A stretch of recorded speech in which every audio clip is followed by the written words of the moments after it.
Une aventure à Lourdes. Emmanuel est originaire de La Réunion.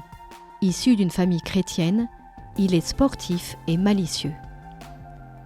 Dylan est né dans un village des Pyrénées. Il aime réfléchir, il a une mémoire extraordinaire. Il vit seul avec son papa, Michel, qui ne croit en rien. Cathy est une maman catéchiste qui a le cœur sur la main. Chapitre 1. En route pour une belle aventure. Tout a commencé suite à un cours de SVT où Dylan pose 1000 questions sur l'origine du monde. Pour Emmanuel, son inséparable copain, tout est clair. Mais c'est Dieu qui est à l'origine de tout. Dylan, intrigué, lui demande « Mais qui c'est Dieu ?» Emmanuel se contente de lui dire « Viens au caté et tu le découvriras. » Mi-février, Dylan est accueilli par Cathy, une catéchiste, et invité à un pèlerinage à Lourdes. Michel, son papa, l'accompagne aux salles paroissiales pour le rendez-vous de départ, sac au dos. Les deux inséparables sautillent de joie. Mais Michel, inquiet, se tourne vers Cathy. « C'est incroyable, comme il est excité depuis hier. Mais est-ce que vous avez bien conscience qu'il n'a aucune connaissance religieuse? Est-ce qu'il va suivre dans ce pèlerinage? Est-ce que vous voulez vraiment l'emmener ?» Cathy, avec un sourire plein de bonté, le rassure. « Mais bien sûr que je vais emmener Dylan. Un pèlerinage, ce n'est pas compliqué. C'est seulement se mettre en route pour s'approcher davantage de Dieu. Tout le monde en est capable. En plus, cette année, c'est le Pélé de la miséricorde. Vous vous rendez compte? Faire l'expérience de Dieu qui pardonne, qui nous aime. Cela ne vaut-il pas le coup? Michel se rapproche de Cathy pour lui confier à mi-voix. « Oh oui, oui. Est-ce que vous croyez que moi aussi je suis aimée de Dieu ?» Cathy lui répond. « J'en suis certaine. Mais nous en reparlerons, car c'est l'heure. On y va, les enfants. Direction Lourdes. Le car nous attend dans la rue. » Les enfants se regroupent en chantant. « Je suis sauvé, aimé, pardonné. »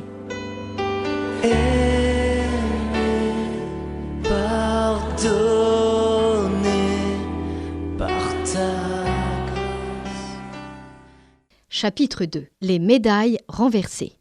Après le voyage, les enfants ont hâte de vivre cette belle journée. On aperçoit, de loin, le sanctuaire de Lourdes. Dylan attrape Emmanuel par la manche et lui glisse mystérieusement.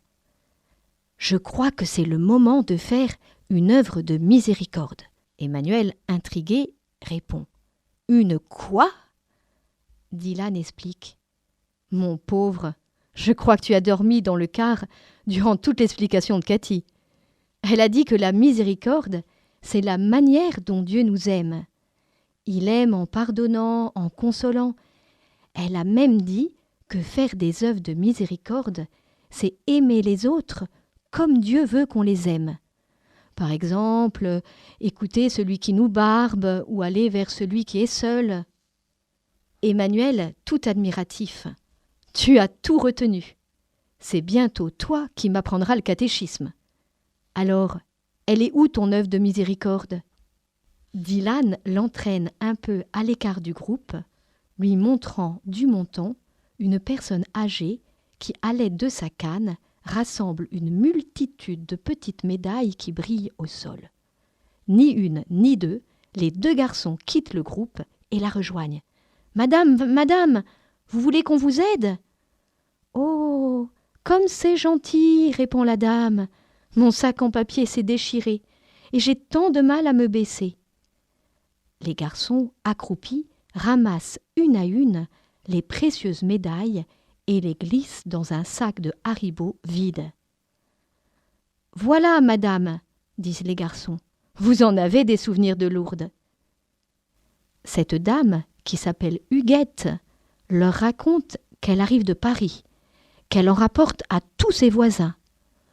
Lourdes est une ville où la Vierge Marie est si présente que si on a le cœur ouvert, chaque pèlerinage nous approche de Dieu. Après les avoir bien remerciés, elle les quitte avec émotion, leur promettant de prier pour eux. Chapitre 3. Où est la porte ? C'est alors que les deux amis s'aperçoivent que leur groupe a disparu. Après un instant d'inquiétude, ils se rappellent les consignes de Cathy. Si on se perd dans le sanctuaire, on passe par la porte sainte et puis ensuite on va tous à la grotte. Emmanuel, qui est venu plusieurs fois à Lourdes avec sa famille, se fait le guide. Là-bas, tu vois, les grandes grilles, c'est l'entrée du sanctuaire. Et au fond, cette grande église, c'est la basilique du Rosaire. Mais quand il y a des grandes foules, c'est trop petit. Alors il y a une grande église dessous qui peut accueillir des gens venus du monde entier. « Du monde entier ?» s'exclame Dylan. « Oui, lui répond Emmanuel. Lourdes est un lieu unique. »« Et cette porte sainte, elle est où ?» enchaîne Dylan. « Ben ça, je ne sais pas, » balbutie Emmanuel. « Est-ce que ce serait vers ces colonnes carrées ?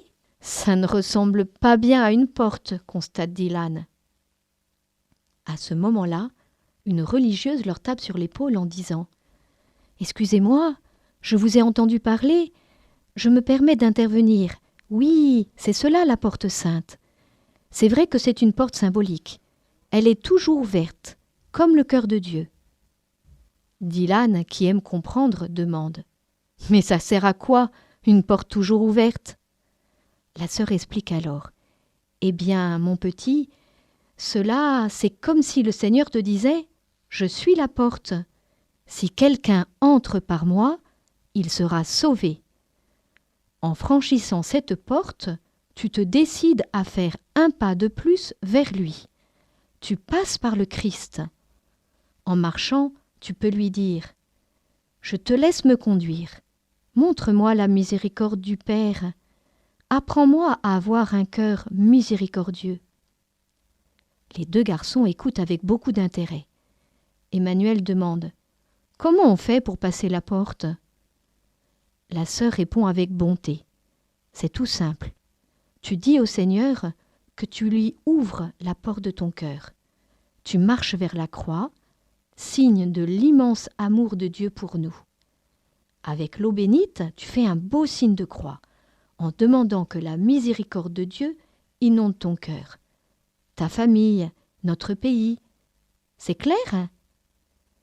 Oui, oui, oui, merci, répliquent les deux copains. On le fait ? Et la sœur regarde en souriant les deux garçons qui, sérieusement, font silence, prient et regardent la croix.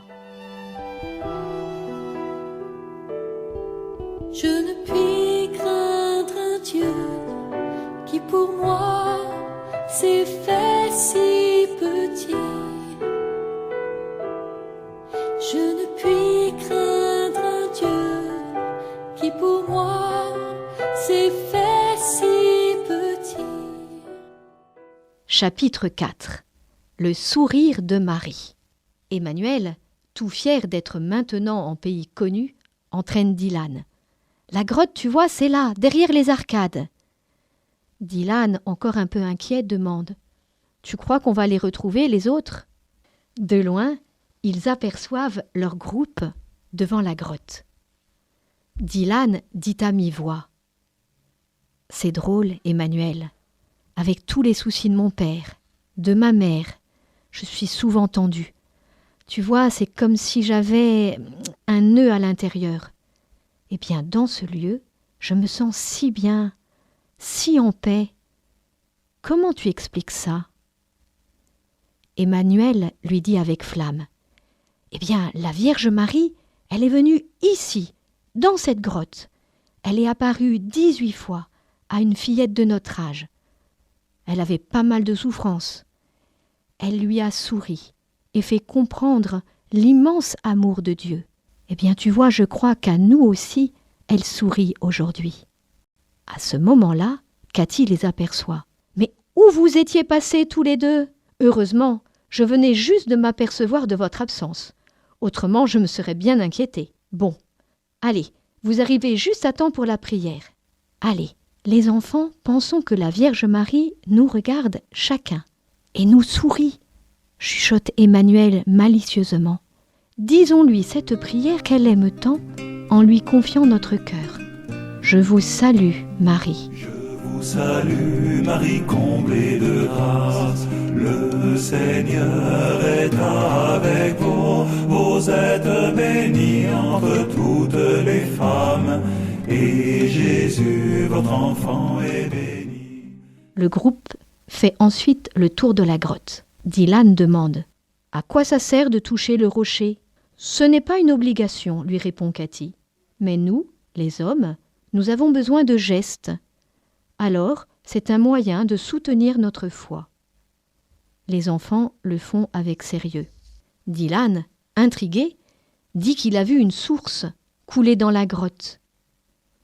Cathy lui explique. C'est celle que Dieu a fait jaillir. Ici, la Vierge Marie a invité à venir s'y laver. Si vous le voulez, on peut également faire ce geste en demandant à la Vierge de purifier notre cœur. Chapitre 5. Retrouvailles. À ce moment-là, Dylan, tout excité, interpelle Emmanuel. « Regarde, il y a Huguette juste au robinet d'à côté !»